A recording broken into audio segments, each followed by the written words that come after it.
La pression internationale s'accentue mais semble loin d'intimider Kim Jong-un. Il promet à Donald Trump de lui faire payer cher ses menaces de destruction de la Corée du Nord. Après son discours belliqueux devant l'Assemblée générale des Nations unies, le président américain impose désormais de nouvelles sanctions économiques aux personnes et sociétés qui financent et facilitent les échanges avec Pyongyang. Ce nouveau décret est là pour couper les sources de revenus qui financent le développement des armes les plus meurtrières que l'humanité puisse connaître.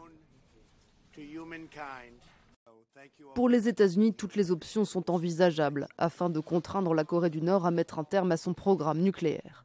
À la tribune de l'ONU, la Chine et la Russie ont mis en garde Washington contre toute tentative militaire. Nous condamnons les tirs de missiles et l'aventurisme de Pyongyang qui violent la résolution du Conseil de sécurité de l'ONU. L'hystérie militaire mène non seulement à l'impasse, mais aussi à la catastrophe. Les grandes puissances restent donc divisées sur la façon de mettre un terme à la crise nord-coréenne. De son côté, l'UE a trouvé un accord sur des sanctions supplémentaires. Elles visent à interdire aux entreprises européennes d'investir en Corée du Nord et d'y exporter du pétrole.